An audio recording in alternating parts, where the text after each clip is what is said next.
Chelsea?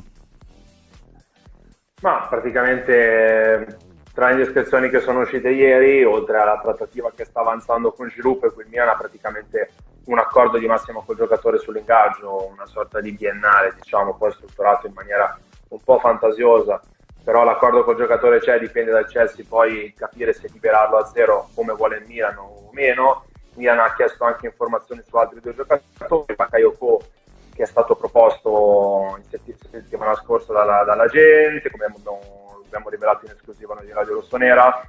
Molti pensavano a Ikoné, molti pensavano a altri giocatori, in realtà era Bakayoko ad essere stato proposto ai rossoneri. I rossoneri stanno valutando il profilo perché ovviamente in caso di centrocampo a due la volontà del giocatore è sempre stata quella fin dall'anno scorso. Abbiamo risposto ma anche quest'anno non perdeva occasione per commentare, mettere like, io ero rimasto legato. Vabbè, ma anche Napoli in Milan non ha perso occasione. Nel momento di difficoltà del Milan si è fatto espellere. Sì, è giusto. Esatto. Vecchio cuore. Per quanto riguarda invece Ziyech, che è un profilo che Milan sta un attimino cercando di valutare, perché comunque potrebbe essere in uscita dal Chelsea, che sta cercando magari di fare altri tipi di investimenti, non è esattamente dentro all'ideale di Tuchel, diciamo, come formazione, quindi potrebbe scegliere di andare altrove. Per il Milan sarebbe un'ottima idea, sia perché va a fare la Champions, che sia perché è un giocatore che crea occasioni da gol e fa anche tanti gol, ti permetterebbe di fare un upgrade. È un giocatore che predilige partire dalla fascia, ma che è un fantasista. Milan sta valutando questo triplo profilo, ecco, da Londra, dopo aver acquistato già Tomori. Diciamo che i rapporti sono buoni, finché gli dai soldi poi non si lamentano. Ma c'è l'ipotesi di giocare l'anno prossimo con la maglietta azzurra anche? Milan? Non è brutta la del Chelsea, potrebbe essere un'occasione. Adesso non esageriamo. Sì, basta che non cambiamo i portieri. Sì, tra l'altro a proposito di maglia, qualcuno rivorrebbe Bakayoko solamente per vederlo insieme a Kessie sotto la curva dell'Inter e la maglietta di Çalhanoğlu in mano. però proviamo a spacchettare, da dove vuoi partire? Allora, il menù è Ziyech, Baka e Giroud, questi sono i nomi che ballano con Marina. Guarda, allora io intanto rifletto su quello che è il nostro mercato fino adesso, perché ovviamente Maignan lo devi prendere perché viene a mancare il portiere, una figura talmente centrale dove ti costringono a comprare immediatamente, anzi lì abbiamo preso prima salutarci, esatto. Proprio perché se poi sanno che lì sei carente, ovviamente i prezzi te legnano, te menano. E non sono tutti i russi che comprano ex giocatori a 4 milioni. Per quanto riguarda il nostro mercato, devo dire che al momento noi stiamo spendendo tanto per cercare di rifare la squadra dell'anno scorso. Al momento non ci siamo migliorati. Quindi non lo so. No, anzi al momento due di quelli che erano perni della squadra, perché tu hai detto Donnarumma, ma poi di fatto io non ho mai amato Çalhanoğlu, lo sai, però lui è titolare inamovibile del Milan. Ad oggi, se noi dobbiamo guardare il Milan di un mese fa e il Milan di oggi, non so te Enrico, ma io non vorrei essere nei panni di Maldini. Qui c'è tanto lavoro da fare, molto più di quello che si preventivava all'inizio, perché allora, è ovvio, allora io devo basarmi su quello che leggo. E quello che leggiamo è appunto cercare di riscattare Diaz, o meglio, cercare di riavere un altro prestito e poi con una formula diversa. Idem per Dalot. Cioè stiamo fondamentalmente, se arriva anche Bakayoko, rifacciamo la squadra di 2 anni fa. Cioè stiamo cercando di rimettere su... Io ho bisogno di nomi nuovi. Ok? Questa squadra ha degli evidenti problemi in alcune zone del campo e ha bisogno di giocatori nuovi. Oltre a non avere al momento un 10, perché la soluzione Brahim Diaz al posto di Çalhanoğlu, non lo so. È vero che puoi avere anche forse Aughe lì, forse se il punto vero è che quest'anno giochiamo in Champions League. Tra l'altro, quindi comunque noi avevamo un serissimo problema intanto di preparatori e quello non sappiamo come si risolverà, però abbiamo un serio problema di seconde linee, di coperta corta, quindi bisogna ovviamente investire. E abbiamo già speso 41 per prendere Tomori, che già c'era l'anno Tomori scorso, che c'era, è quello il punto. Cioè il nostro mercato è un mercato particolare al momento, quindi io sono molto fiducioso perché siamo ancora a giugno, bisogna vedere luglio. No, poi bisogna vedere anche alla fine di questo europeo, se qualcuno si mette in luce, perché comunque è importante, c'è anche la Coppa America, quindi bisogna vedere che cosa succede in queste manifestazioni. E poi capire quali sono le occasioni, perché ci sono anche le diverse fasi del mercato. Un discorso è dare per il ritiro una squadra al mister che sia già completa, c'è il rinnovo eventuale di Romagnoli, sono tante questioni. Sì. Ora onestamente andrei a cercare di monetizzare con i giocatori che, vedi appunto Cassieco se se lo prendono, io Romagnoli lo venderei perché abbiamo tanti centrali. Tu dici che il Milan potrebbe fare a meno di Romagnoli, però cioè, calcoli alla mano proprio. È peggio di Gabbia, Romagnoli? È meglio di Gabbia, secondo te? Beh, ha più esperienza. Ha più esperienza, però poi me la devi tradurre in campo. Cioè, quest'anno ha giocato meglio Gabbia o Romagnoli?